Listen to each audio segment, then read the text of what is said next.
Европскиот суд за човекови права побарал информации од владата за постапката која таму ја води екс-министерката Гордана Јанкуловска за случајот Тенк.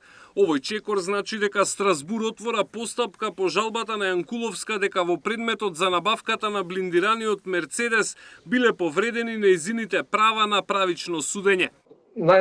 Првото прашање се однесува на снимките. Значи, дали може да се користат снимките како доказ прво, второ, дали Гордана имала право да ги оспорува содржината на тие снимки. Втор аспект беше брзината на судење, неможноста да се оствари правото на контрадикторност на постапката и на еднаквост на оружјата. Исто така проблем беше отсуството на независност и непристрасност на судот. Ова практично значи дека судот се сомнева дека во незаконските бомби можеби имало и снимки кои ќе потврдат дека Јанкуловска нема вина. Се интересираат колку таа била способна да се брани во ситуација кога во екот на ризична бременост морала да присуствува на повеќе рочишта во иста недела. Се отвора и прашањето колку судиката Кацарска била непристрасна во овој предмет, бидејќи таа за истото дело веќе го осудила Груевски, а при изрекувањето на таа пресуда веќе изјавила дека Јанкуловска го поттикнала вршењето на ова кривично дело.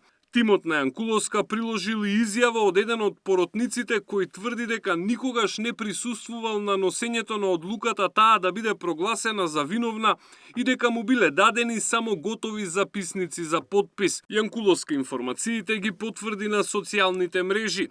Рече дека чувствува мала сатисфакција за повеќе од 3 години поминати зад решетки, но и дека очекува одговорност.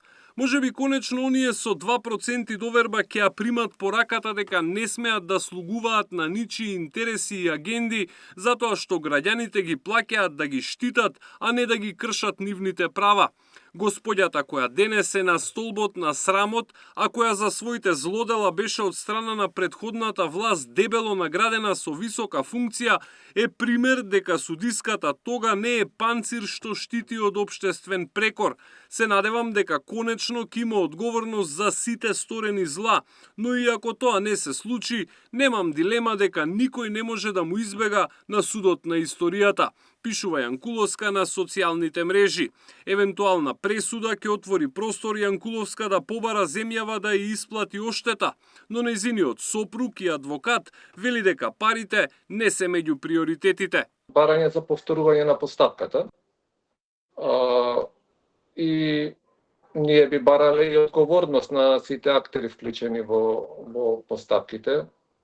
Тука мислам и не само на судиите, туку и на обвинителите од СЈО. Во однос на надомест, секако следува и надомест, доколку е одлуката позитивна, меѓутоа тоа не е нас реално од второстепено значење, значи не се битни тука пари или слично, битна е рехабилитацијата на Гордана која што би требало да следи ако одлуката е позитивна. Дека Страсбур го отвори предметот на Јанкуловска утрово потврди и премиерот. Конкретно овој случај видете кој го водеше, тоа е случајот Тенк, и видете каде се наоѓа тој судија денес. И не престанува тој судија. Сега ги атакува пензионерите за линеарното зголемување на пензиите. Сака тоа право да им го земе. А од друга страна бараат двојно, тројно поголеми плати, а гледате какви пресуди политички, октруирани, носат. За жал, мораме да се срамиме и црвенееме пред Страсбур поради ваквите малкуми на судии, ќе повторам. Јанкуловска првично беше осудена на 6 години затвор за случајот Тенк, а апелација казната ја намали на 4. Зад решетки помина нешто повеќе од 3 години и 1 месец. Пресудата ја донесе Добрила Кацарска, која потоа доби унапредување во уставен судија. Обвинителката Катица Јанева одлежува затвор во отвореното крило на Идризово, откако беше осудена во случајот Рекет. Александар Спасовски, Сител телевизија.